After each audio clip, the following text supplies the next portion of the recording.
Hello, Professor. Hey Martha, how you doing? Doing good. Good. What about you? I'm okay. I'm ready for the end, Martha, but I'm okay. Oh, good. Yeah. It's been a long semester. Oh my goodness, I agree. I agree. We're almost there though. How you doing? Other classes or what? I forget. Are you taking other classes or what else? Yeah, yeah. I'm taking um research for Ooh. yeah, research methods for psychology. Ooh. Yeah, it's a lot of reading and writing. It's really I yeah. think one of the classes that I've ever taken in grad school that took the most work was research methods and designing research methodology. You have to of course, I don't know how they do it in your class, but yeah, you have to learn about all the different types of research and it's a lot. It's a lot of content. Yeah, yeah, yeah. It's long. Do you And have to then design it? Oh, go ahead. what it was hard, it was like working in groups. Yeah. It's because like we can go and meet up, so it was really challenging for me to work with other people over the internet. Yeah. Yeah. Yeah. I think yeah, I have very strong opinions about this, but I just I don't think that's what Zoom is good for. I think Zoom is good for working one-on-one with people. I don't think Zoom is good for actually sharing and learning with human beings. I think that's what we need the classroom for. Yeah, I need going to a classroom. Yeah, I know. Like I said, I'm not a hater. I think there are some really good things about this technology stuff, but there's also challenges. So that's all. Yeah, I don't think collaboration with groups of people who have never met in person, I don't think that's great for Zoom. No, Yeah. no, it was really hard. And then it was because different people have different schedules, Yeah. so they never show up, or they turn in they have other classes, and then they turn the work very like at the last moment, like 1 hour before we have to turn in the work. And it's really hard, and Yeah. it's we are almost at the end, but yeah, it was really difficult for Yeah, it's too much. I honestly, truly, I think 16 weeks of Zoom is too much. It's too long. I mean, just literally, it's too long. And in 2021, I think everyone's attention span is so short anyway. And the screens and the internet just makes our attention span even shorter. Yeah, I just think I don't, again, I think there are great things to online learning. I think it's great that it's more convenient for you guys to get the classes you need to get a degree. I think that is great. But I don't like what all the time at the computer is doing to the way we think and what it's doing to our brains. Or our mood. I don't think it's good at all. I don't think it's good. yeah. And like I've been using the when you write and you everything, it's like on the computer, and the corrector, like the computer correct your errors. And Mm, then when you writing, you like, wait, I don't know what, because you so used to the computer do it for you. So mm, yeah, it's interesting. something bad is gonna come out of this. I just need to pray extra nowadays. I feel like I need to get really quiet and I need to just ask for help. I just need extra prayer because all the stuff on the screens, it's just, I don't know. Like I said, it's just changing our brains, I think, and again, for good and bad, but I think it just means I need even extra space to take care of my soul, because I don't find a lot of spirit or soul on the internet. Lots of Yeah. information, lots of opinions, um, but not a lot of soul. Well, I see Daryl said hi in the chat. Wen Chen and Nuri and Ruba, you guys are all here. This is our little This is our tiny little class. I think we're all here now. How are you guys doing? I'm just chatting with Martha, but anybody can or want to talk or say anything?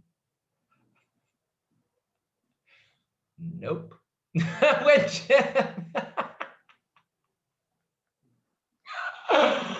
maybe you are all as tired as me and Martha are. I just need a break. I know we're almost there, you guys. Well, we'll see what we want to do today. Yeah, we'll see. We'll see what we want to do today. I finally got to hit publish and open up the grades on all the poetry projects. I know that feels like 2 years ago, but it was only like a month. But very high grades. So if anybody has questions about their score or my comments or feedback or anything, please just send me an email. Let me know. But all of the grades. So if you're watching the recording, all the grades are published for the poetry project, and so good. I hope that you guys enjoyed that project because it felt like you did. Reading your essays, I was like, I thought you guys really went for it. So I hope, even if you feel like I'll never read poetry again, I hope you enjoyed that experience because I thought they were really interesting and fun to read. So I really enjoyed it. I don't have any other announcements. So we can just get started. Today is Wednesday, May 5th. It is my nephew's 4th birthday, so I'm an extra special and happy uncle today. I already got to FaceTime with him bright and early this morning. But anyway, so this is my special Sullivan's birthday class edition. The Martha says, "Oh, I know, he's so freaking cute." So that's what today means for me. But we've got 2 more weeks, and here's what I really wanted to do is to just do a short warm up with just you guys. I will put all 5 of you just into one room without me just for a few minutes. So if you can talk, if you can type in the chat, whatever you can do, I think it'd be good for you guys to talk to each other. And then I just want to keep talking about literary analysis. And I want to, so I'll show you the warm up questions here. So the warm-up questions are really simple, and they are, excuse me, what questions do you still have about literary analysis, and how can we best use these final 2 Zoom sessions to help you feel prepared for the final project? My goal today is to be very practical.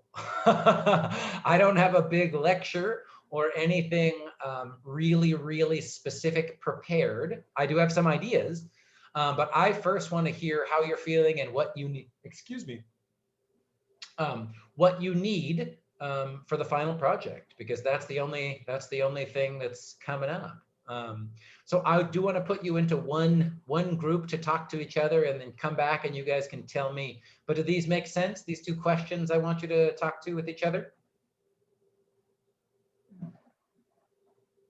As usual, I will assume that silence means yes, or if Daryl wants to just type, or Wen Chen wants to give me a thumbs up if you guys understand. No thumbs up. Okay, Martha gave a thumbs up. Well, I'll put you in a room and find out who's there, okay? So when I put you in the breakout room, I'll give you about, I don't know, 5 or 10 minutes. We'll see. It's a very small group and I can tell we're all tired. So what questions do you still have about literary analysis in general? And finally, how can we use these next 2 sessions to help you feel prepared, like you know what you're doing for the last project? That's what I want you to talk to each other about. And then tell me so that I can make sure that class today is as helpful as possible. So I'm going to open the room right now so you can talk to each other without me, and I'll see you guys in just a few minutes.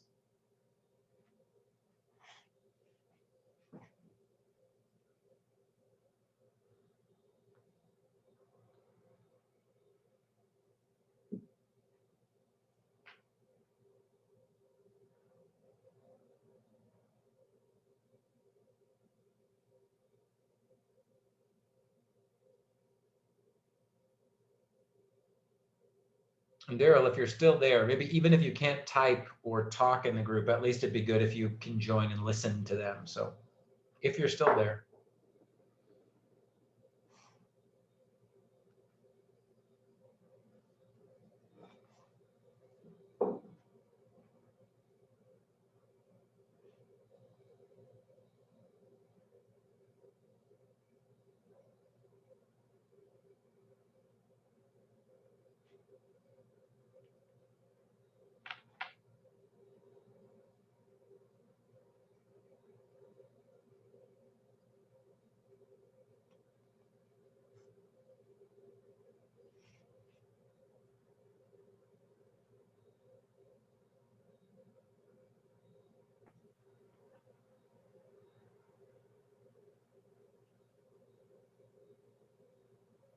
If it's that we're in a group, so I'll send you into the breakout room.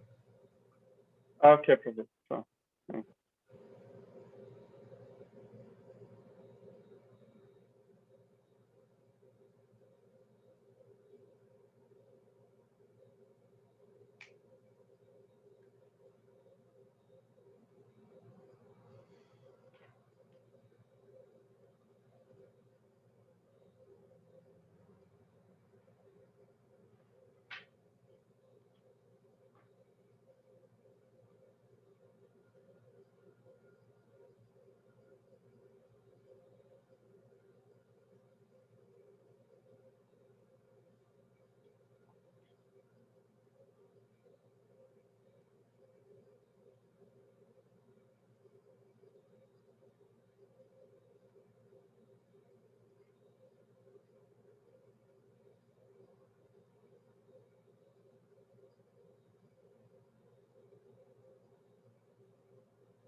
All right, we're coming back. I think the only person still in there is Daryl, and I think that's because he's at work. So I do need to hear from some of you guys. Did you talk at all? What'd you talk about? What should we do today? What questions do we have? Martha's laughing face makes me feel like there was probably not a lot of talking. So what's going on? And I'll be honest, go ahead, please. I think we agreed to talk about the theme because there's so many themes and we have to find the right theme to bring all to bring out all idea to that themes. Great. Okay. Yeah. Right. So Nori was saying that theme came up, and so I heard selecting the right theme. Of course, you know, I'm going to say in a book that's this interesting and this rich, it's not even about the right theme, right? The most important thing is that you choose a clear theme and that you know how the quotes that you're going to analyze connect to that theme. So even more than choosing the right one, you just want to make sure that you're able to explain why the character or why that quote connects to that theme, right? So that's the most important piece there. Yeah. Anything else? What came up? Wen Chen, I think is that how you understand the book? Nice, yeah. Wen Chen is correct. I mean, theme is definitely a big picture thing, right? The meaning, what does the book mean to you? Of course, I've said main idea, right? There's no right or wrong theme. This is exactly like I was saying for poetry, right? Like there's no right or wrong theme as long as the theme that you're talking about is actually in the book, right? Like I think my example for this one is, you know, I think obviously the theme of The Lathe of Heaven is not like, what would be a really bad theme? The theme is not like war is always the best solution to a problem. You know what I mean? That's a theme, but that's not one of the themes in this book, right? So yeah, there's no right or wrong, but you just need to make sure that the theme that you're analyzing is connected to the text. Yeah, Ruba, I saw your hand too. Yes. I think we can do just like the narrative story. We list the events with you, okay? And we have some questions about something is confused in the story. Yeah, like right now, yeah. I mean, so Nori was saying theme. Ruba, it sounds like is sort of asking about the plot or right the narrative of the story, like what's happening in the book. Is that right, Ruba? Yes. Okay. Good. We can list it with you together. Yeah, we could definitely do that. Okay, so Nori is talking about themes. Ruba is talking about the narrative, the plot, the details. Anything else come up in your discussion? Reading the books and watching a movie, the ending is different than the movie. So the book and the movies not match at the ending. So it's like, I have never seen the movie, so I will know if you're analyzing something that I don't recognize from the book, then I will know that it's from the because I can't even I have no idea. I have no idea. Okay. Yeah. I mean, if the movie. So you can see the movie and then I don't want the next time we will talk about it. I don't want to watch the movie. I love Right. this book so much. I don't want anything. I've read this book maybe 6 or 7 times in my life. I don't want anyone else's idea. I want to talk to people about their ideas, but I don't want to see someone else's idea for this book. Just personally. Okay, so the difference between movies and books, of course, that's people love to talk about that. That's an interesting topic. That's definitely an interesting topic. Yeah, but probably not the best use of our time. Okay, so theme, we can definitely talk about. Ruba's talking about narrative and specific moments in the book. I would love that. Anything else that people came up with? I want to hear, just in case. Martha or Daryl or Wen Chen, anybody else want to add?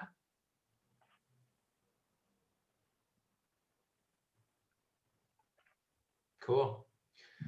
then I want to start with Ruba's idea, and this isn't just Ruba, right? If you guys in your annotating, if as you were reading the book, you circled anything or underlined anything, or put I put stars and question marks and hearts, and sometimes I'll draw a little picture of a fire if I think it's something that really gets my imagination going. So if there's any part of this book that you want to talk about, please, now's the time. But Ruba, it sounds like you've got something specific. Do you want to look at a specific page?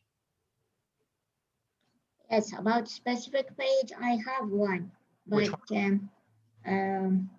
because I feel there is another lady, not Heather, but I'm not sure if she is Heather or not. Which page? Let me see. It's in chapter 8. Okay.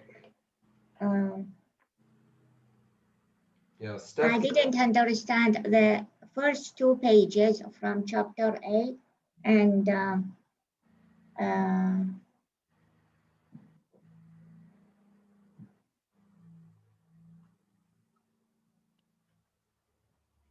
what else? 1 minute. Sure.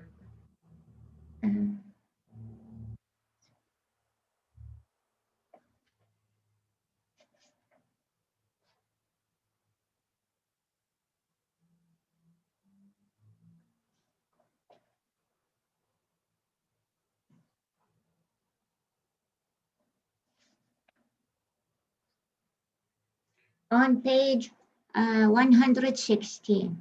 Got it. Which part? Here. I am all right. Let's see. Who is the person? Who is she here? Let's see.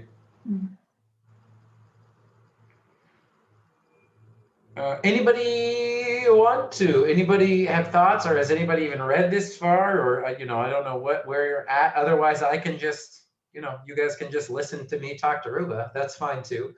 But does anybody want to talk about, that's on page 112, 113. That's the beginning of chapter 8. Anybody have any ideas about that part? I want to say something before you came to this page. The events where George was upset from his bad dream. Yes. And when he felt that Dr. Haber used him as a tool, he went to Heather, Miss Heather, because she's a lawyer, and when she came, she pretended to be observer, not a lawyer. Correct. And pretend not knowing George. Correct. And when she came, she asked for George's permission. Correct. After that, she attended the session with Dr. Haber and George. Yep. She felt that the dream come true. Yes. Then Dr. Haber wanted her to get off his room. Yes. Because he just don't want her to know something. Correct. After that, we read chapter 8. There is a conversation between them, and Heather disappeared and then came back to Or. Yes, chapter 7 is really, so this chapter, Ruba did a great job sort of summarizing, especially the part where Heather comes for the first time. That's the dream that changes the overpopulation, right? That's the plague where there's the virus that kills so many people. And that's why there are so many fewer, people in the world at that time. So then Heather leaves. That's chapter 5, if I remember correctly. I know the page number there, but hold on. Yes, yes, yes. Okay, so now, then, like you were saying, George gets so upset that he tries to run away again, right? This is when he goes to the cabin in the woods. This is when he's trying to stay awake. No matter what, he doesn't want to dream. And Heather comes to find him, right? And that's chapter 7. Chapter 7 is George has left the city. He goes into the forest. He's in this cabin. He's trying to escape. Heather comes to find him. Now, remember, this cabin was also part of a dream, right? This was Dr. Haber trying to like reward George or give him something good, right? Was so that he allowed George to have a dream about owning this cabin in the forest, you know. And when Heather goes to the cabin in the forest, she tells George. Now, again, we have the dream about overpopulation. Then we have the dream where George, he wants to fix the race problem, right? Dr. Haber wants to fix racism in the United States. And the way that George's dream fixes that is there is no race, right? Everybody has gray skin. Everybody looks exactly the same. There's no white, black, Asian, whatever, you know, none of that. And that's like you were just saying, Ruba, right? That's when Heather disappears. And there's this just gorgeous, it's one of the quotes in the project you can choose. There's just this gorgeous writing about George says, you know, of course, Heather had to leave. Her skin color, who she was, this combination of white and black, that was part of her identity. So if she had to be a gray person, then, you know, she couldn't exist in the world. But then you're right, we see Heather again, and this is when she comes back. Oh, excuse me. And part of the problem, or part of the way to fix the race problem and to bring everybody together and stop all the fighting and stop the wars was the arrival of aliens, right? I wonder how they do this in the movie, but there's aliens that arrive and land on the moon, right? And in chapter 7, since Ruba was asking about chapter 8, chapter 7 is when Heather says, hey, you know, I want you to dream that the aliens left the moon, right? And Heather is the one who puts George to sleep and gets him to sort of go into hypnotic state and have an effective dream. Chapter 8 is kind of when things get really crazy, right? He wakes up and there's this stuff on page 8, which is interesting information that Ursula Le Guin is giving us here. I think I can put it on the screen for us. Oh, that's the essay. Here it is. And it's around page 100.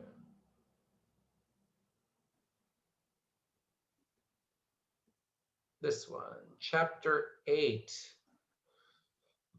That's that Lao Tzu quote that is just really interesting. Speaking of theme, heaven and earth are not humane. Very interesting. We get this long, interesting background about information from World War II, right? So if we think about, this is not really narrative writing, Ruba. I think this has some more to do with, I guess we could say theme, but really the theme of this chapter, right? Because this is where this idea of war, of battle, you know, of explosions. There's some really scary stuff that happens in this chapter. So I think this background, this paragraph that Ursula Le Guin gives us here is about the Second World War, right? So she's trying to draw a connection between World War II and on the west coast of the United States. It's true, the west coast of the United States does have this interesting history with World War II that other places do not, right? Even in the coast of California, you can find deep bunkers and sort of military bases and military buildings all along the coast of California because of concern about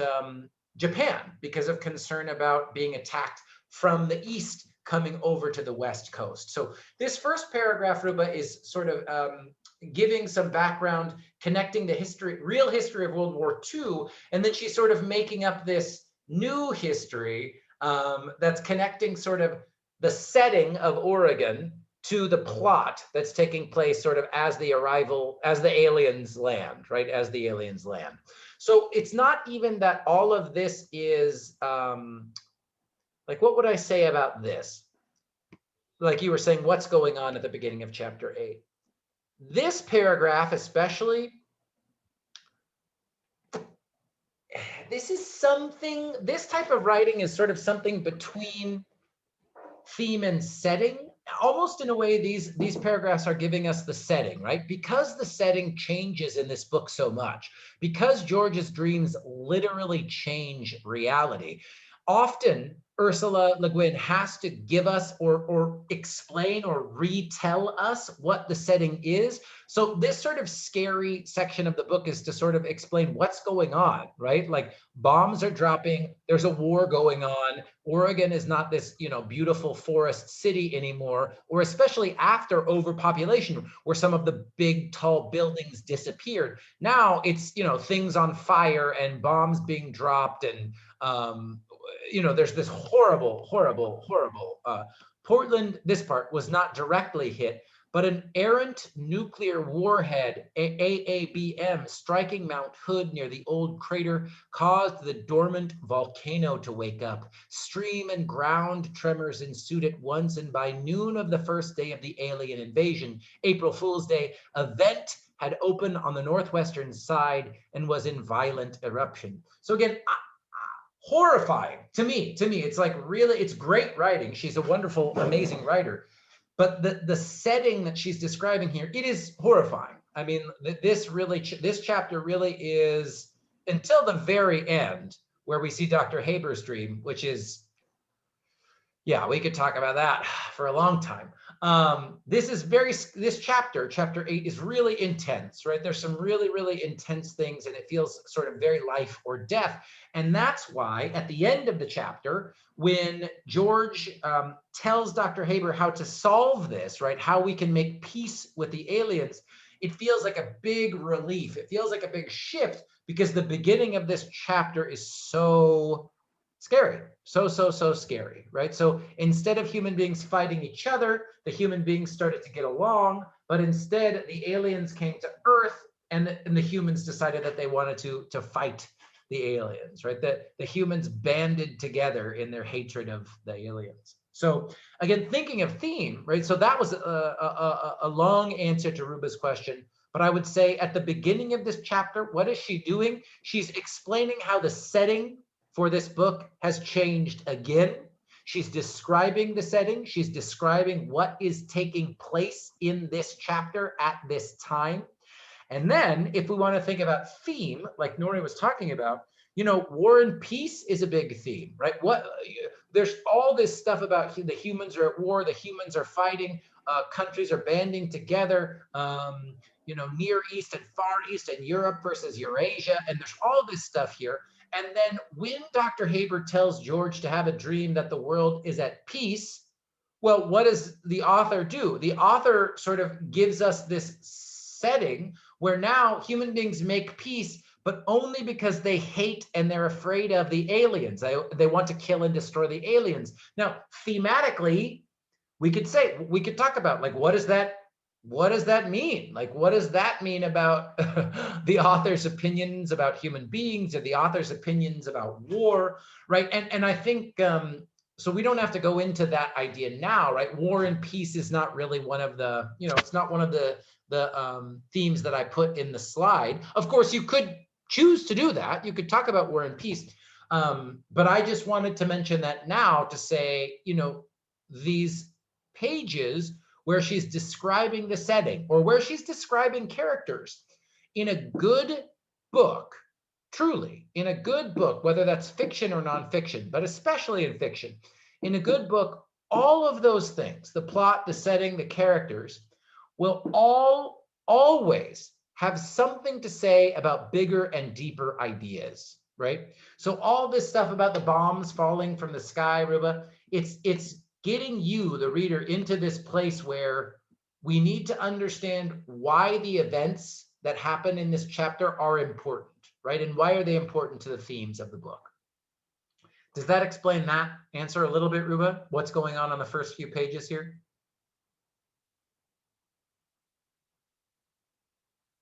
Oh, you're muted. Okay.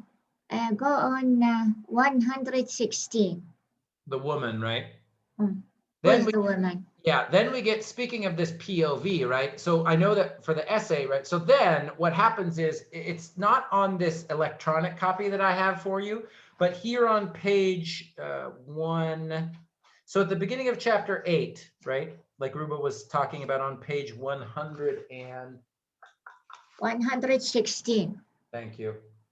Oh, but first, so the chapter starts on 112, but then I wanted to say, see at the top of page 114, the paper book 114, there's these 3 dots at the top of the page. It's almost like, thinking of poetry, oh, it's almost like a caesura or an enjambment, right? Like she's saying, okay, this is the same chapter, but here's a big break in the action, right? Because if you look at this paragraph that Ruba was asking about, this is almost all third person descriptive, right? It's just the narrators telling us this happened, this happened, this happened. Here's what it looked like. Here's what it sounded like. Here's what was happening.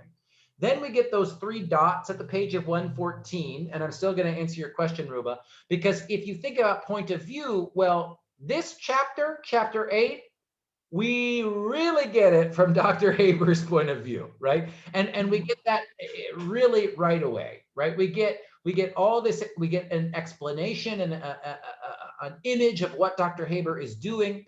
Then in the paragraph below that on page, on the bottom of page 114, Haber considered himself a lone wolf. He'd never wanted marriage or close friendships, right? So we're inside of his head a little bit. The narrator is explaining with omniscience what's going on. So we really, as you think about chapter 8 and some of the quotes that you could choose to write about for the project that come from this chapter, we are definitely in Dr. Haber's point of view, for better and for worse. Now, then Ruba is sort of saying on page 116, let's see if we can find the,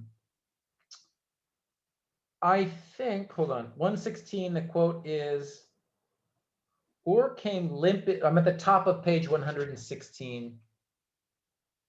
The second paragraph. I know, yeah, I want to go back just to make sure we can find the correct referent. So there's where we are on page 116 in the paper book. Or Yes. came up limping. The left side of his face was swollen and bloody. His lip was cut, and he'd lost half a front tooth. The woman with him looked less battered and more exhausted, glassy-eyed, knees-giving. Orr made her sit down on the couch on the office. Haber said in a loud medical voice, she got a blow on the head. No, it's been a long day. Let me see. Oh, I think I see. So remember, when it says George is coming up, George is coming to the building, right? Yeah, in fact, so what's happening is George, Dr. Haber is sitting in his office looking at this crisis, right? Looking at all of the bombs dropping, Mount Hood is erupting, there's lava coming down from the mountain, right? And Dr. Haber is watching out the window, waiting for George, right? Waiting for George. And then what happens is, it's here, George arrives, and this is on page, at the bottom of 115. This is at the bottom of 115. George comes in and says, Dr. Haber, one of them said. It was Orr. It's about damn time, Haber said bitterly. Where the hell have you been all day? Come on. Orr came up limping. The left side of his face was swollen and bloody. His lip was cut and he'd lost half a tooth. The woman with him looked less battered, but more exhausted, glassy-eyed, knees-giving. Orr made her sit down on the couch in the office. I think it's just a woman that he was trying to help on the street. Or this is Heather. I think it's Heather. They came from the. Thank you. They came from the, what do you call it, the cabins. Yeah. Were. This is a great question, Ruba. Thank you. I think I was realizing exactly what was going on there, Nora. You're exactly right. And actually, this, the woman with him looked less battered but more exhausted. This is almost like, again, a big sign saying, this is Dr. Haber's point of view, right? Like Dr. Haber doesn't recognize Heather, doesn't know that it's Heather, maybe doesn't remember that it's Heather. But this is another big clue telling you that we know now that we are seeing the world, we are getting the narration from the point of view of Dr. Haber, because it's Dr. Haber who is saying, right? We are seeing his thoughts. And he's saying the woman with him looked less battered, but more exhausted, right? Like he says, Dr. Haber calls her the woman, But we know, and George knows, that it's actually Heather. So Ruba, your question has everything to do with point of view. Point of view, right? Yeah. Great question. So really now I understand something from the movie. When Heather disappeared, after that she came to Orr. Yes. And they talked, have dinner together. She talked about her family, her mom and dad, and the plague. Her mother, I mean, was died Yes. in the plague. After that, she want to do hypnotic for Orr. Yes, that's right. And he slept, and she suggests something for a dream. After that, she was with him. Yes. In the movie, she was with him in bed. Yes. Okay, and then when she saw the alien came,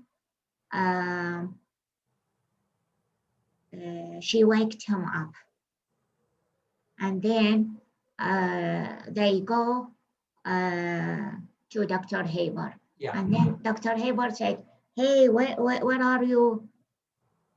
And it's really interesting, Ruba, because it sounds like that in the movie, we are seeing this part in the story, this part in the plot from George's point of view in the movie, right? Like if the camera stays with George and Heather, and then the camera follows George and Heather from the cabin to Dr. Haber's, that is a point of view that is from George or Heather, right? But in the book, this chapter starts with Dr. Haber in his office, and then George and Heather come in.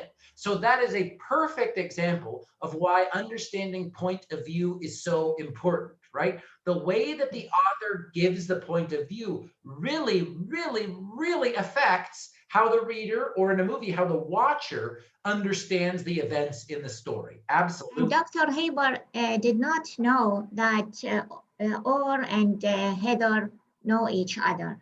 Yes, yes, exactly. He was impressed why she is with him. And in the movie right away, did he recognize her right away in the movie? No, he did not. In the movie, when she came the first time, she pretended to be an observer, and he didn't know that, or asked her to come to this session. Yeah, got it. Perfect. Cool. Great question. Great question. Does that make a little more sense with chapter 8, Ruba? Yes. Yeah, perfect. At least in the book. Dr. Haber, I think Heather wanted Orr to dream to make alien disappear from the moon, and that's why they landed at Earth. Yes, that's exactly right. So there's this whole, and this is again, speaking of theme, Nori, there is absolutely a big theme in the book is, you know, even, especially if a person has a lot of power, like George has a lot of power, when you're trying to control something that is so powerful, really, for human beings at least, we can't do it, right? And actually, this is like the end of chapter 7.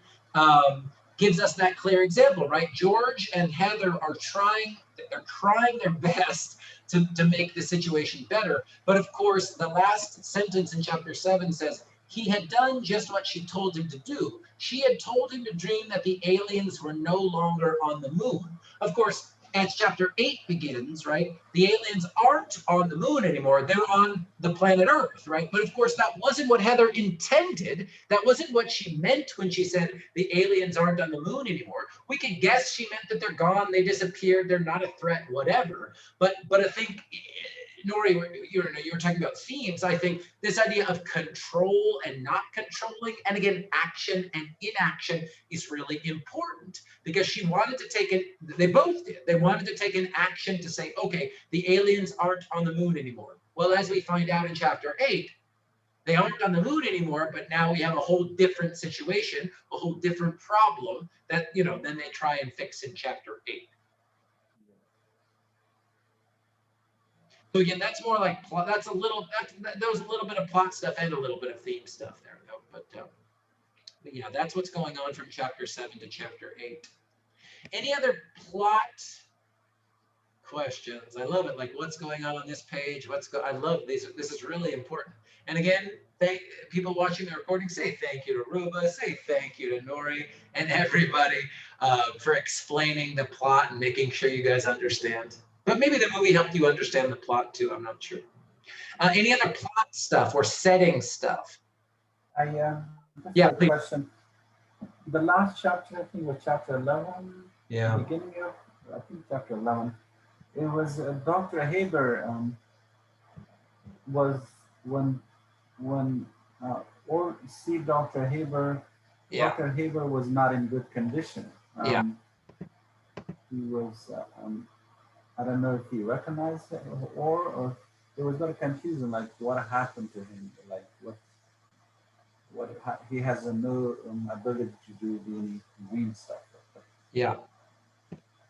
Yeah, and I'm kind of, there's this very painful, I think, even though I don't think very highly of Dr. Haber, just my opinion, but it is very painful, this part in the book where you see what happened to Dr. Haber after Dr. Haber. So for people who don't know, right, or aren't there yet, near the end of the book, Dr. Haber tries to use the augmenter to sort of dream himself, right? He's telling himself what to dream, and he is trying to change the world with his dreams, the way that George can change the world with his. And it's horrible, right? It's really, again, some just incredible writing, but really, really scary. And after all of this, George has to go and basically save the world, right? Like he has to sort of save reality before it disappears.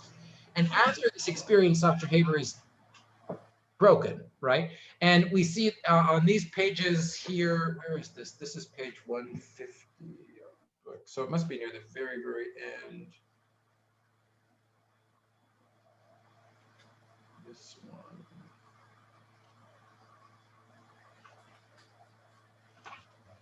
Oh God, it's so painful. The end of this book. It's so painful, but it's also so beautiful, you know. Let's see.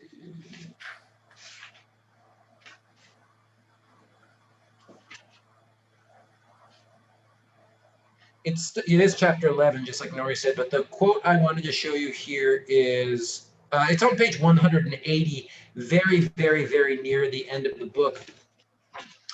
So Dr. Haber is sort of in this hospital. He's sort of in a hospital to help people with mental and emotional problems.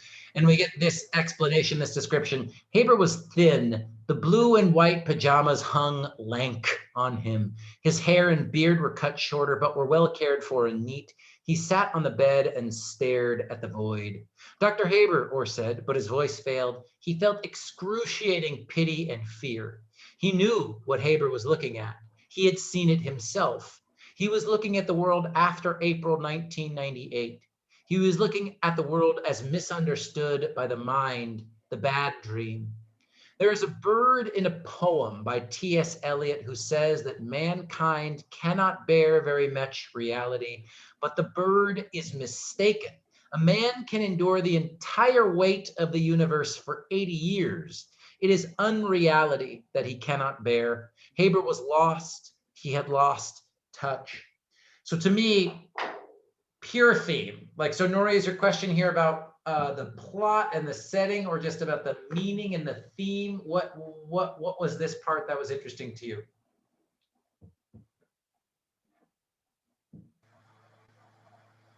I think in this section, I feel like Dr. Haber and Orr wanted to reverse what was changed in reality.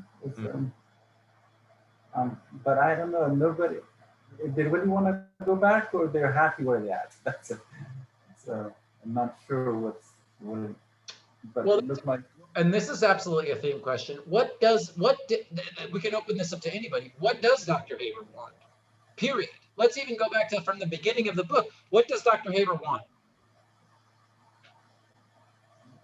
I think he wanted it to know war around the world and get rid of those polarity and racism. He had a good.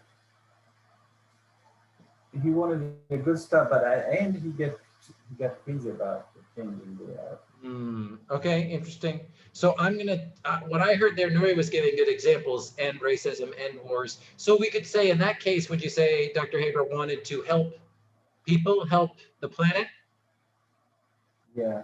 Okay. Anybody else have ideas?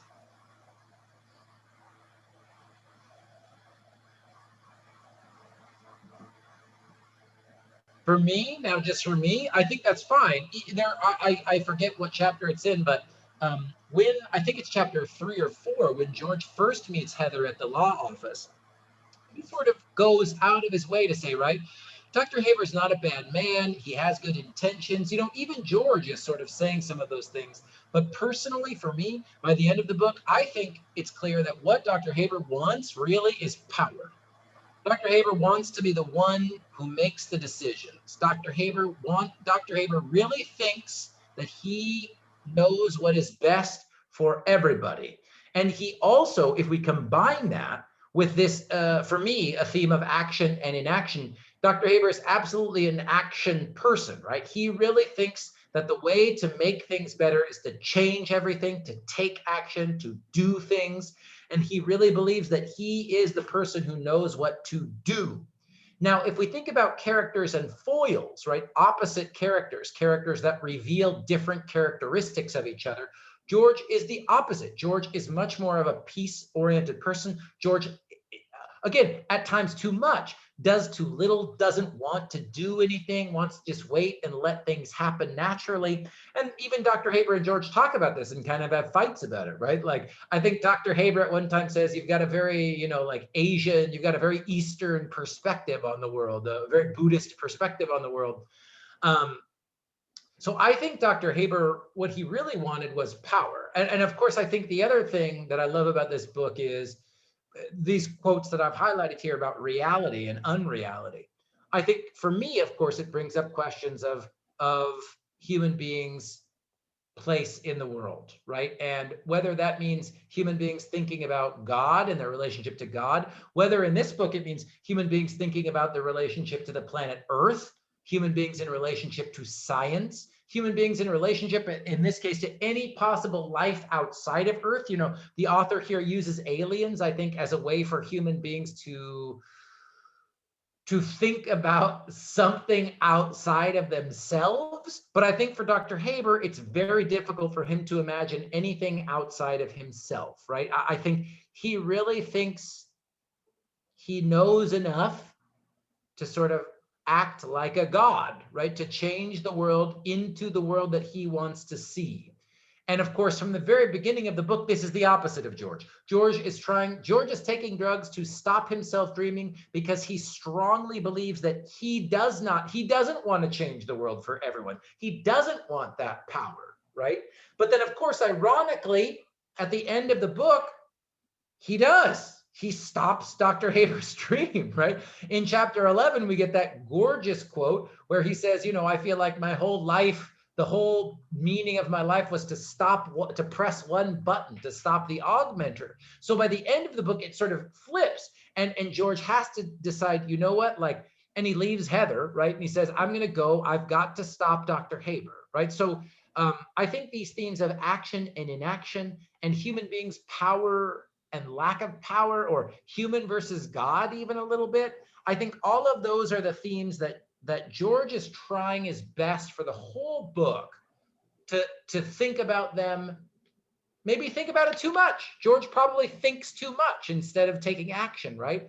But I think because Dr. Haber doesn't stop and think, and all he does is take the power and change things, take the power and change things, not even take his own power, right? Like Ruba has said many times, to use George as a tool. He's not even excuse me, he's not even using his own power. He has to steal that power from another person.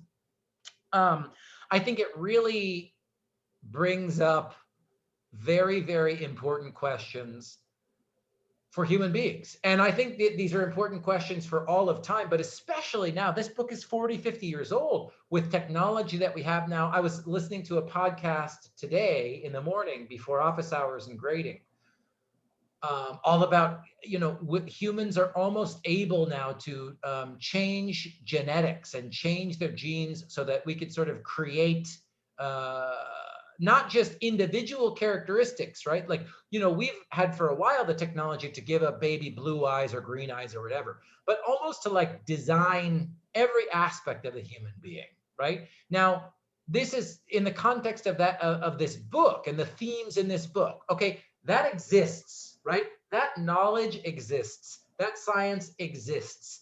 And I think in the context of this book, Dr. Haber says, use it. And George says, maybe not, And I think at the end of the book, we really see, I think Ursula Le Guin has a very strong opinion. I think she agrees more with George, because look what happens to Dr. Haber, right? He loses his mind. He loses his mind because the world that he is trying to imagine, the world that he thinks is his imaginary world, right? His imagined world becomes more real to him than reality. Even if reality is painful, even if reality is difficult, I still think that there is something to be said for being in reality instead of trying to change reality to fit your own thinking. And I think, again, at the end, Dr. Haber has kind of gone crazy because he can't tell the difference between his own reality in his mind and the real world. And that's painful. That happens every day. There's human beings like that walking around every single day. Now, it's not in the context or the high stakes of this book where there's global war and alien invasion, and it's not in those high stakes. But so we didn't have a plague like 6 billion people died, but it's been over 1 million people, right? I mean, like, horrible things happen in the world. Horrible things happen in the world. And I think this book sort of asks us to imagine, well, is it better to accept that those things are real and then make choices? Or should we do everything we can, including pretend that they're not real, to make them go away? And I think that's a very human question. I think that's a really, really, really human question. So all that long monologue there, Nuri, that was all theme, or if you're watching the recording, I talked about a lot of different themes in there. But yeah, I think as you get to the end and as you think about the end of the book, or if you've watched the movie, this is what I mean, like in the slide up here, why I have these ideas of dreams and reality, knowing and not knowing, action and inaction, mental health and insanity. They're all in there. They're all in there, and they're all in there in different ways and at different times in the book. But I think by the end, like Nuri's question about Dr. Haber, I think, speaking of point of view again, I think we get the author's point of view, right? George wins, but the only reason George really wins is because he chose to stay in reality. He chose to accept.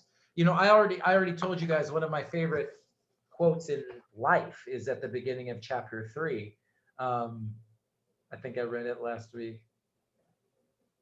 And I think to me, it really is like the whole thesis, the main idea of the book here is on page 26.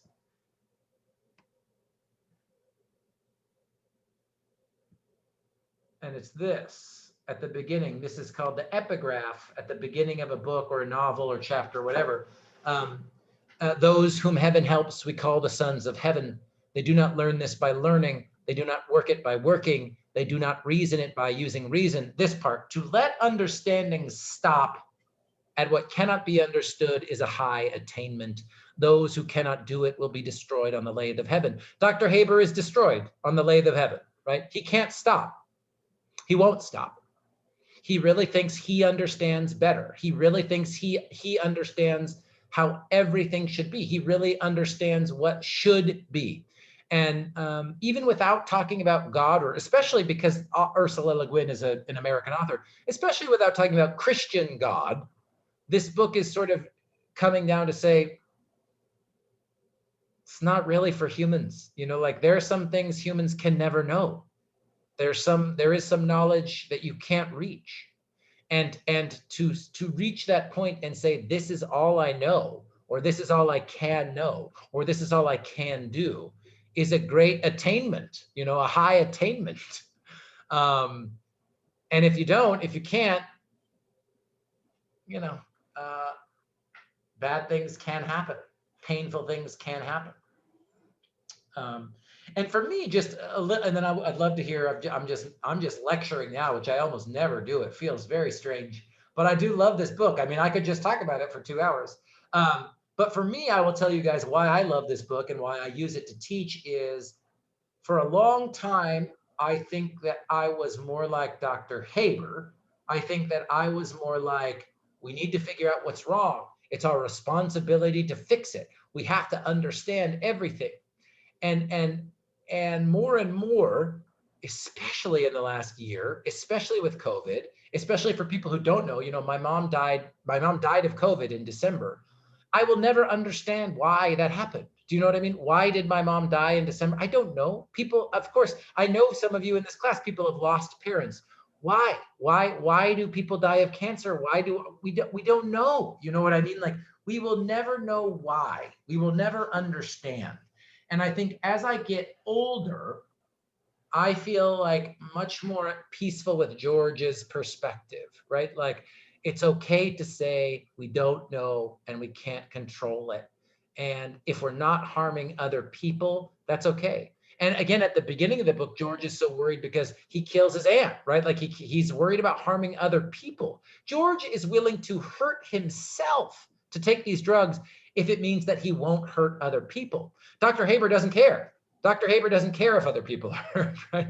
Dr. Haber really only thinks about himself and whether he thinks what he did is good or not good. He doesn't care what other people think about what he did. He only cares about himself. So the idea that you could like come to the end of understanding, or that some things are not able to be understood, I don't even think Dr. Haber would agree. I think Dr. Haber would just totally disagree.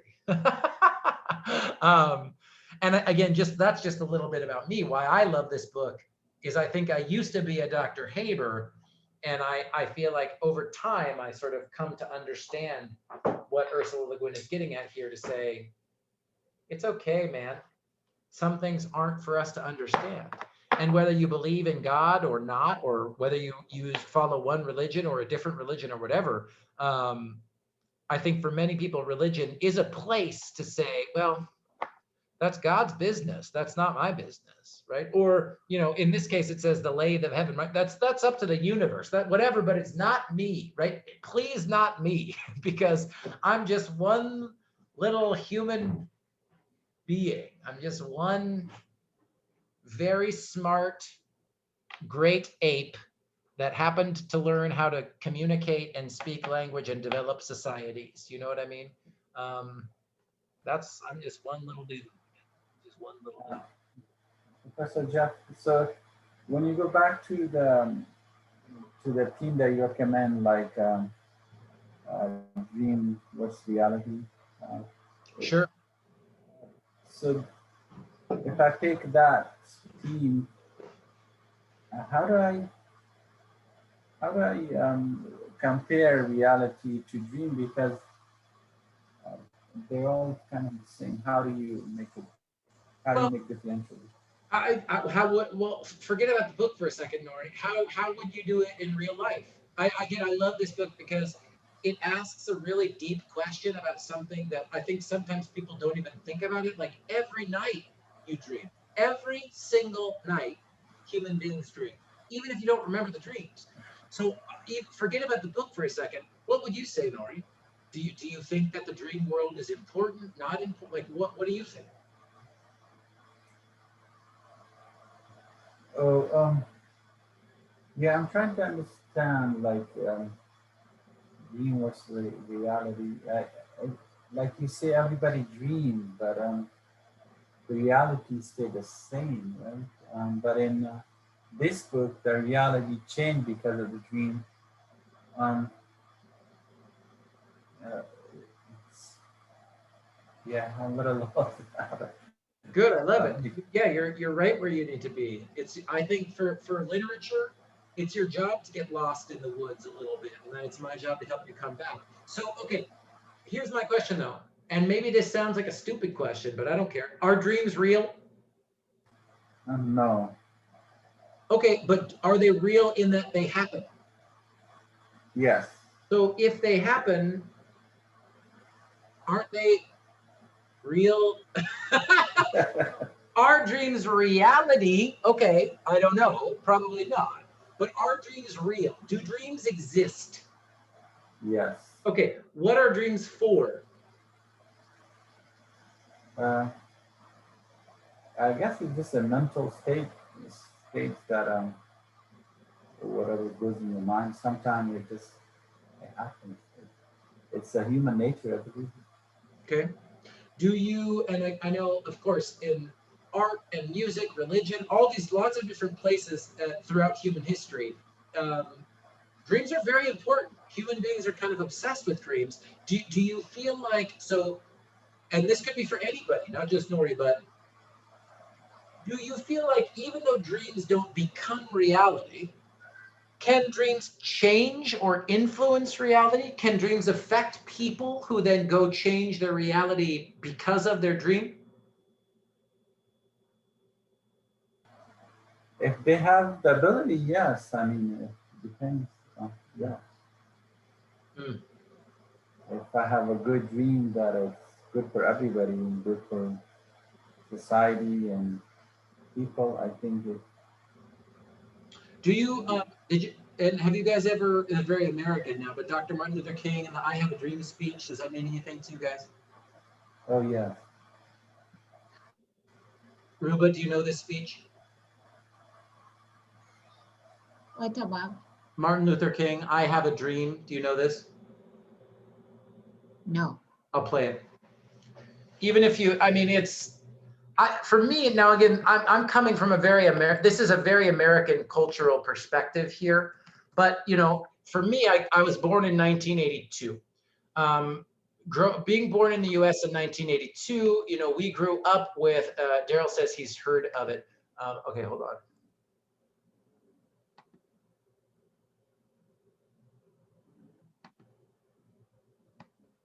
I'm just looking at the chats now, his cry for quality, yeah.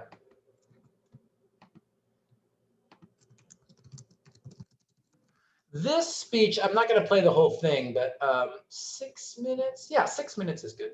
I think we get the subtitles too. Let me make sure I share my computer sound. Now,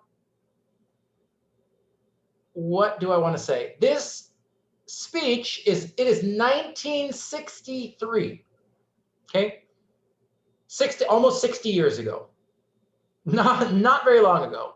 Black people do not have equal rights across the United States of America. A Black person can be fired for being Black. A Black person can be denied a job for being Black. A Black person cannot be allowed to eat in a restaurant for being Black. I mean, we basically have an apartheid state in the United States, right? And Dr. King is one of the most important civil rights leaders. And there are two things, there's a lot of things to say about Dr. King, but the main headline we could say is nonviolence was his approach, inspired by Gandhi, was to have nonviolent protest. But he also used the image of this dream, a vision of an impossible, it seemed impossible, reality that did not exist. And I'm going to play it just because he's just beautiful to watch and listen to. But I think this speech really gets to the question I was asking Nori. Okay, dreams don't change the real world. When you wake up, it's still the world you remember from before you went to bed. But how do dreams change reality, I think is a really deep question. I have the pleasure to present. So let me make sure you guys can hear. If you can hear the volume, will you just give me a thumbs up when I started? I want to make sure. And so anyway, this is the I Have a Dream speech. That's why I'm mentioning this in the context of dreams, right? Literally, as it says, I have a dream. I mean, like, dream. This is a big part of American culture, huge part of American culture. And it's about dreams. To you, Dr. Martin Luther King, Jr.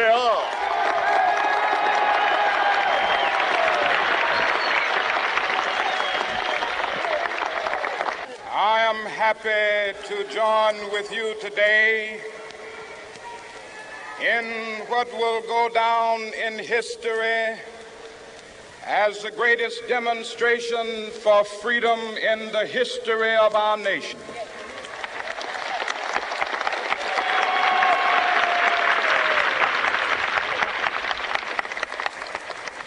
Five score years ago,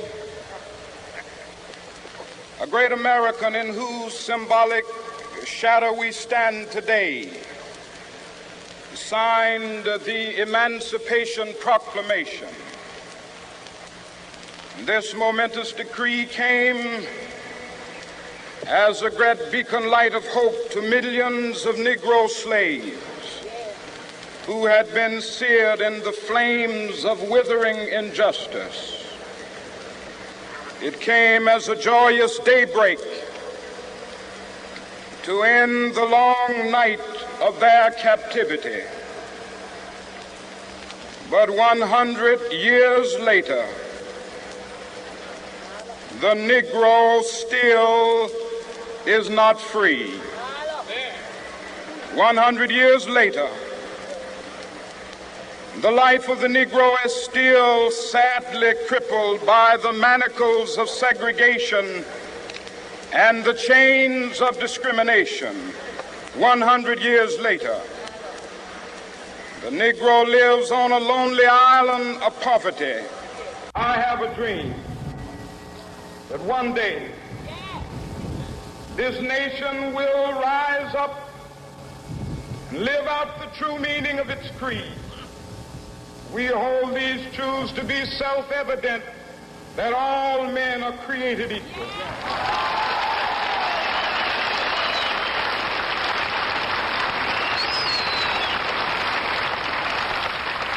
I have a dream that one day on the red hills of Georgia, sons of former slaves and the sons of former slave owners will they be able to sit down together at the table of brotherhood. I have a dream that one day, even the state of Mississippi, a state sweltering with the heat of injustice, sweltering with the heat of oppression, will be transformed into an oasis of freedom and justice. I have a dream. My four little children will one day live in a nation where they will not be judged by the color of their skin, but by the content of their character. I have a dream today.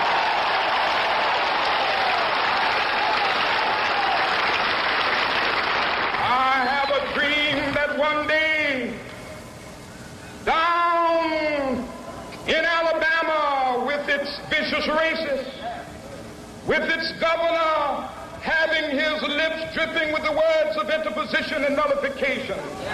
One day right there in Alabama, little black boys and black girls will be able to join hands with little white boys and white girls as sisters and brothers. I have a dream today.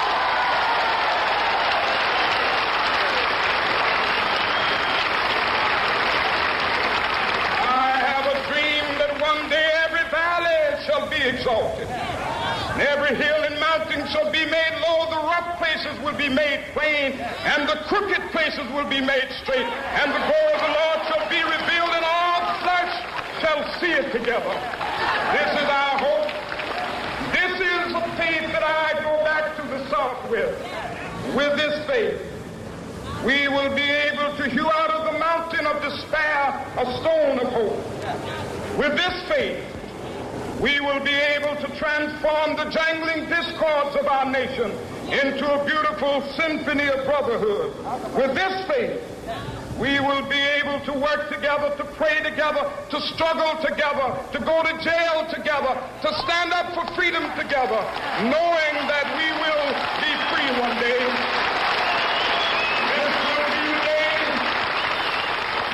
This will be the day when all of God's children will be able to sing with new meaning, my country, tears of thee. Sweet land of liberty, of thee I sing. Land where my fathers died, land of the pilgrim's pride. From every mountainside, let freedom ring. And if America is to be a great nation, this must become true. And so let freedom ring. From the prodigious hilltops of New Hampshire, let freedom ring. From the mighty mountains of New York, let freedom ring. From the heightening Alleghenies of Pennsylvania, let freedom ring. From the snow-capped Rockies of Colorado, let freedom ring. From the curvaceous slopes of California. But not only that, let freedom ring from Stone Mountain of Georgia.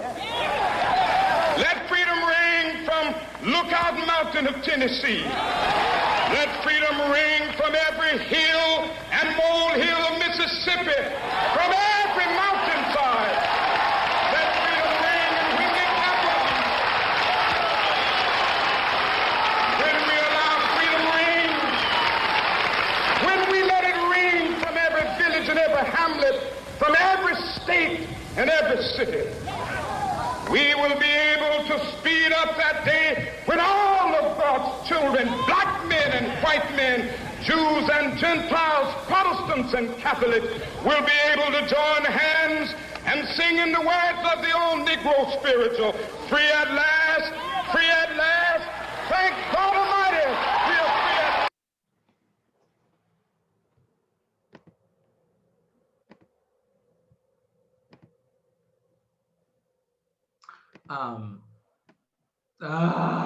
Oh God, it's so beautiful.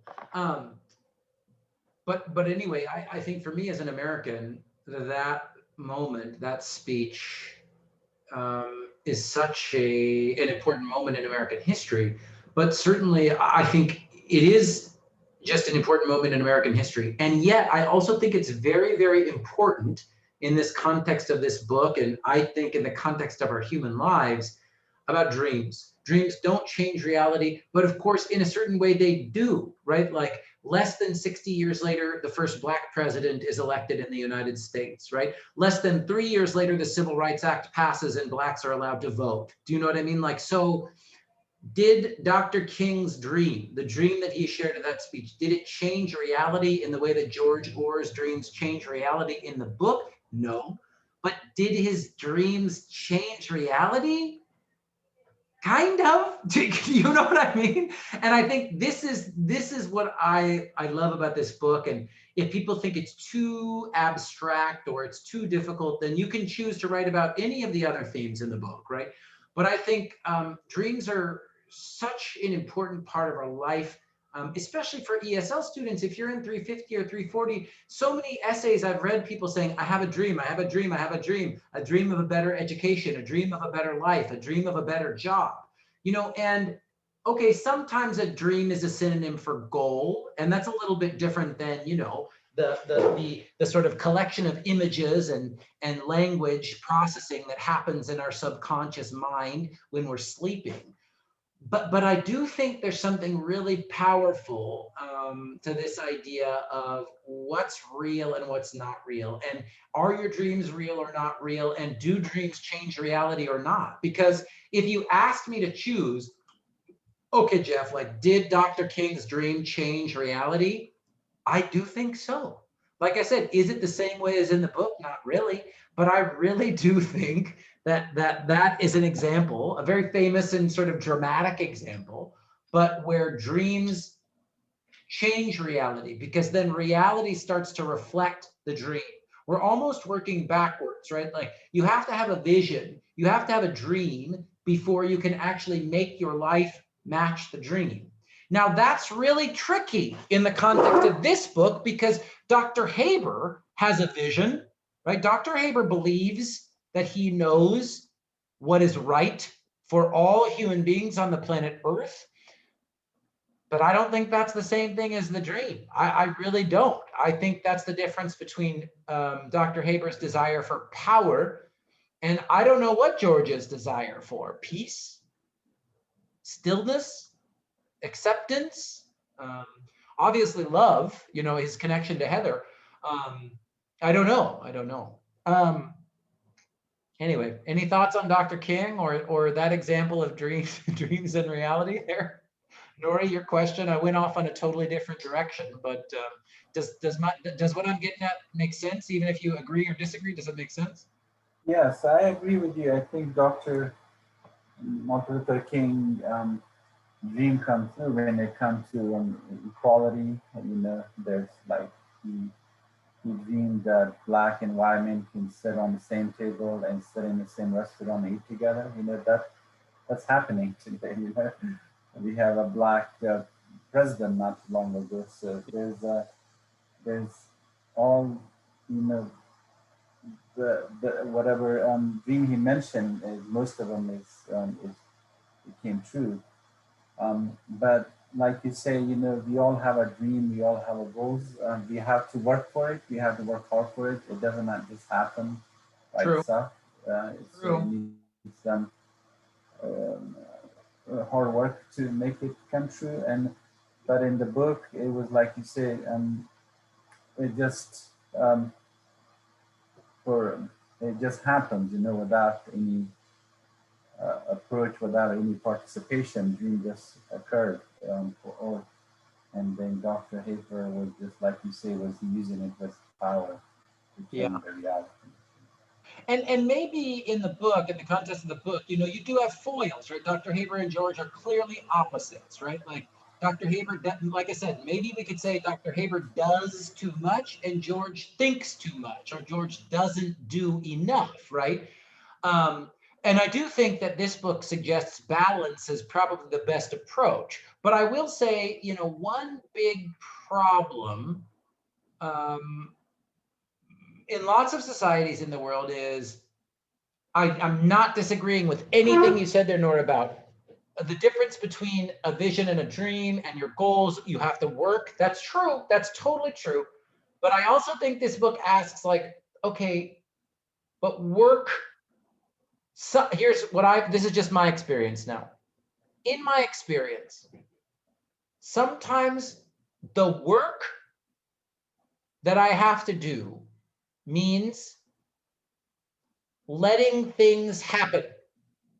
So it's not like I sit up, it's not like I set my alarm and I get up at 5 a.m. and I do 2 hours of homework, then I go to school, then I do then I go to my job, then I come home and I take care of my kids, and all that stuff is work, right? All the things that you are all doing in your own life one way or another, that is work, no doubt about that, right?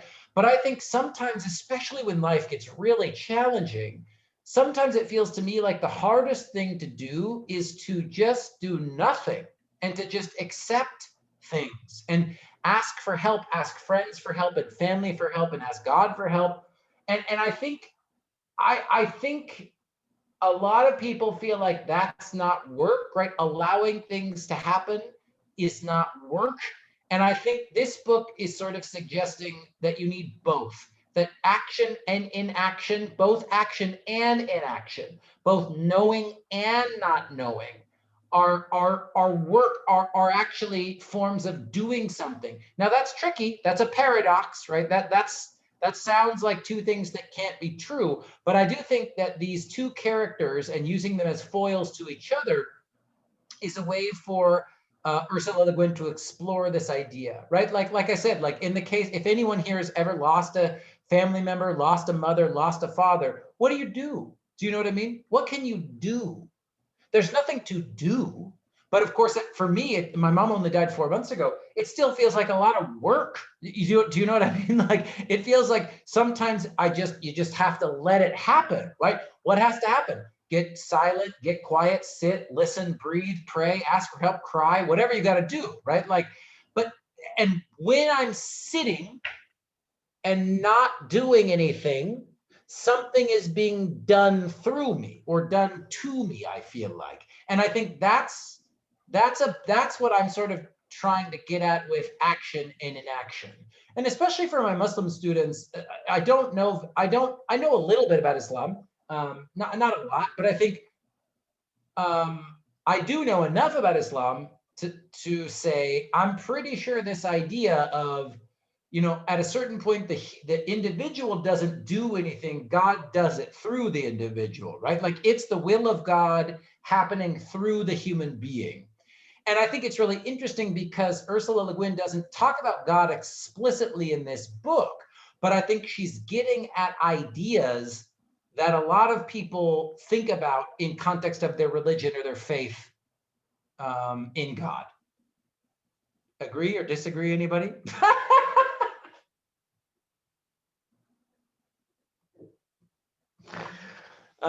Did that make sense? I'm pretty sure I agree with what I just said. I was sort of thinking some of that out loud a little bit there. Does that make sense, Nuri or anybody? Yes, I do agree. Yeah, and that's tricky, right? So I'm not asking you to write, a 5-page paper about the nature of reality, but I do think, like, again, why I love this, I think Americans are obsessed with do, more, make a plan, do the plan, keep going, take an action.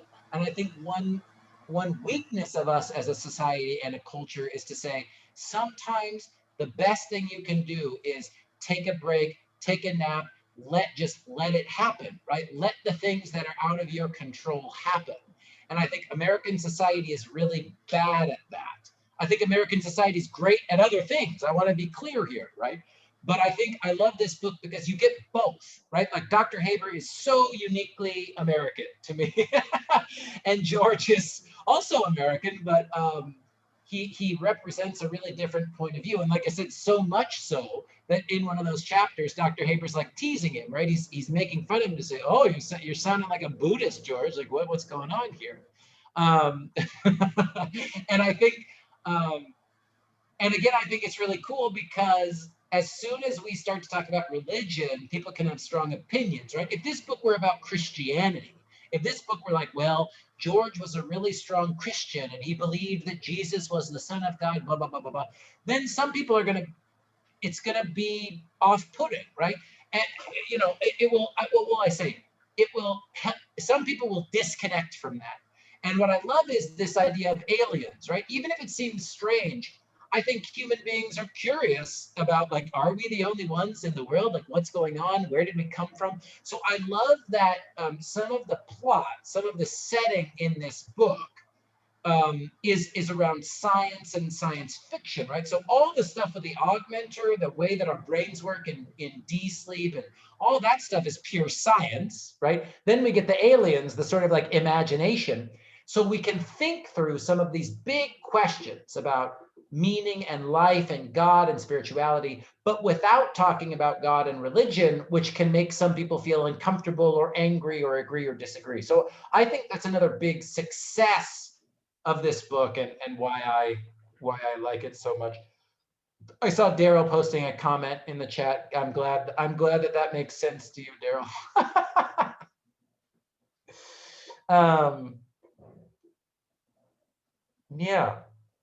Yeah. What else?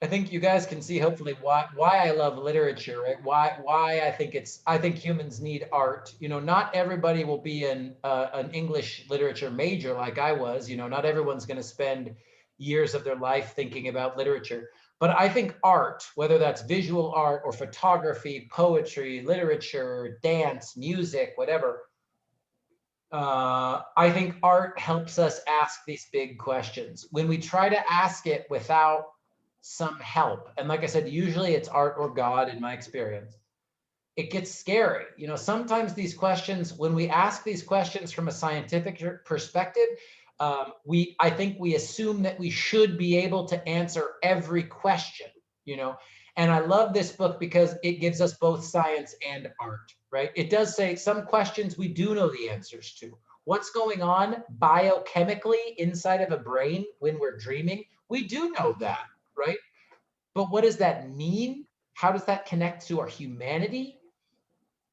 that's a question for an artist, I think, you know. And I think another thing I really love about this book is, and all art in general, is it helps us ask these questions. It helps us ask these questions. So Professor Jeff, there's a themes that you have listed as 4 themes. Do we need to pick those themes, or we can pick some from the book as well? No, yeah, if there's another theme that is there, like I said in the assignment sheet, if there's a different theme you want to talk about, please go ahead. I suggest, you know, you could tell me right now, Nori, if you know what it is, but just, it'd be great to email me or text me and say, hey, I'm thinking about this, just so I would just want to make sure that the theme that you choose is in the book. I think you know, I've read all of your work all semester. I think it's very unlikely that you guys would, you know, make a totally wrong choice. But just in case you want to check, is there a different theme that's interesting to you or stands out, Marie? Not really. No, I would just try to understand. So if we could talk about a little bit about these themes, like dream versus reality. So the dream, like what he was dreaming, the reality when he's wake up, he see the reality is that, and knowing versus not knowing, kind of. If we could give us a little bit of information about these, or how I think that I think most of the long talking, and like I said, it feels weird to be just lecturing you guys. I'm not used to that.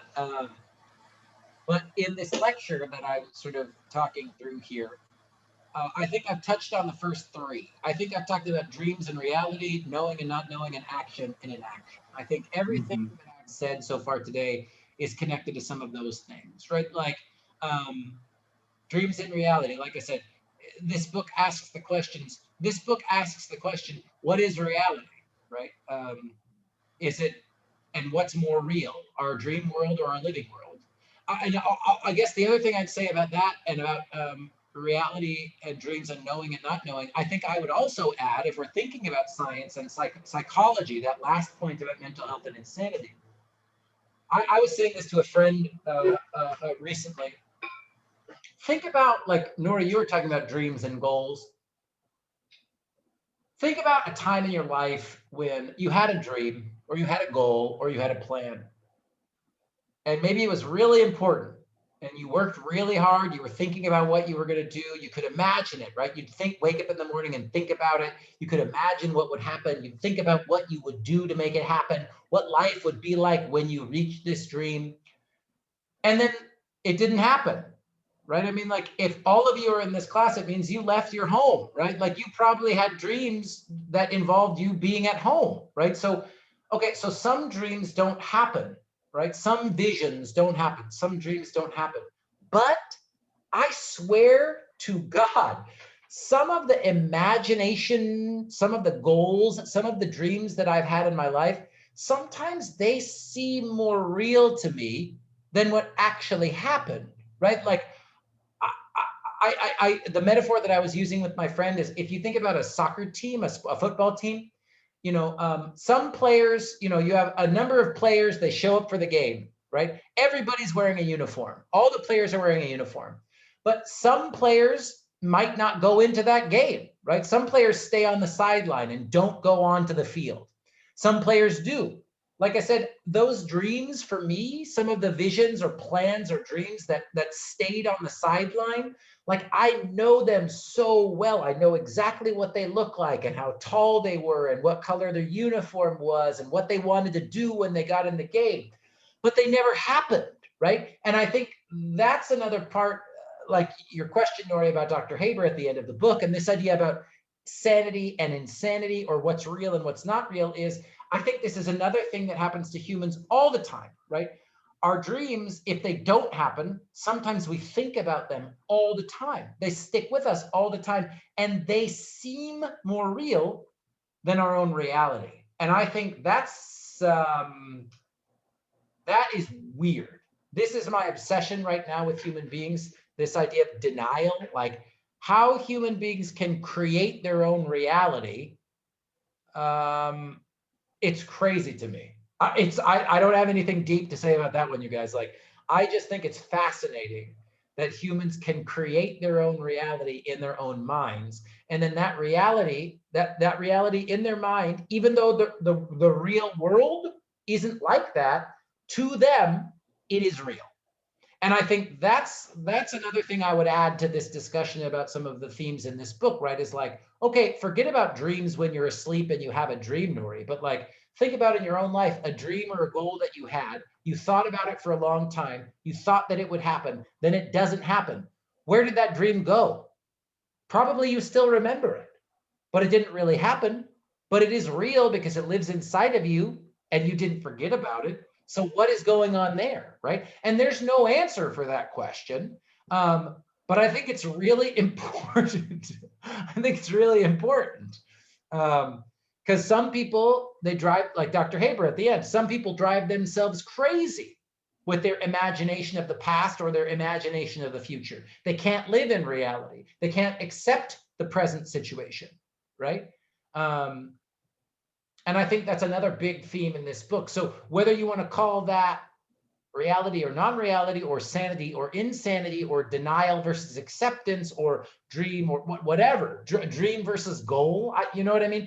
There's so many big ideas in this book that really you could pick any of them. You know, you could pick the one that's most interesting to you, Nori. I'm not looking for one specific one. As you can tell, like I can talk about all the themes in this book. But I think the most important thing, as always, is choose the theme that's the most interesting to you. Don't worry about what seems right or what you think I want. I don't care. I just want you to choose one of these. These are big, huge, difficult questions. And I just want you to pick the one that's the most interesting to you and think about it with this book. That's what I really want in terms of theme. Yeah. Other questions for me to just lecture about?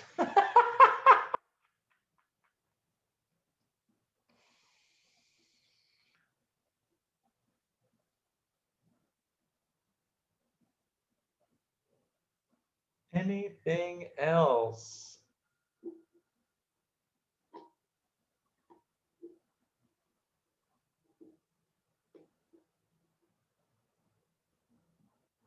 Cool.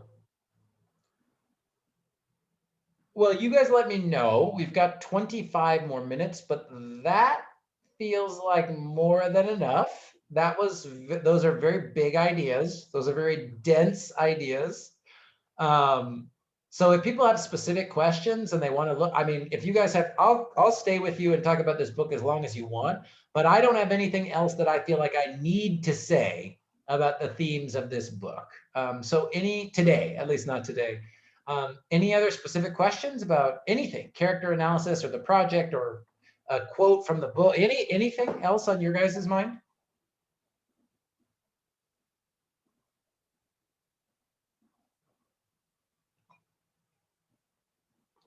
Cool. Well, especially, you know,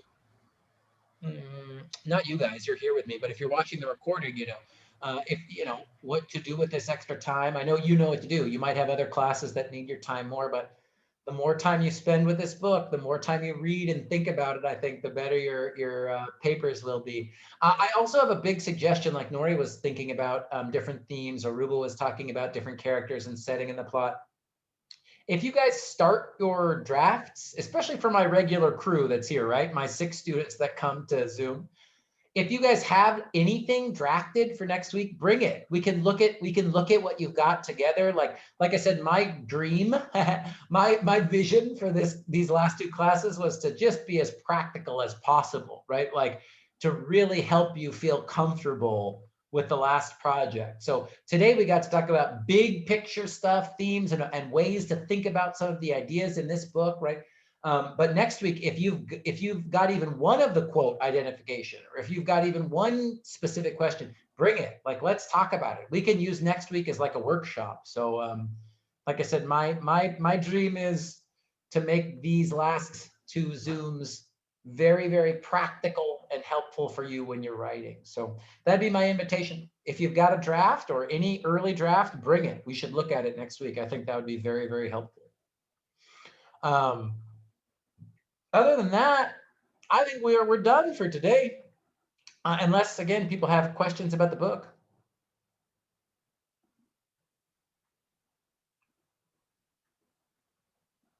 Cool. I'm going to stop recording and then say goodbye to you guys. So I'm going to stop the recording. If you're watching the video, again, as always, say thank you to these generous students. I'm going to stop the recording now.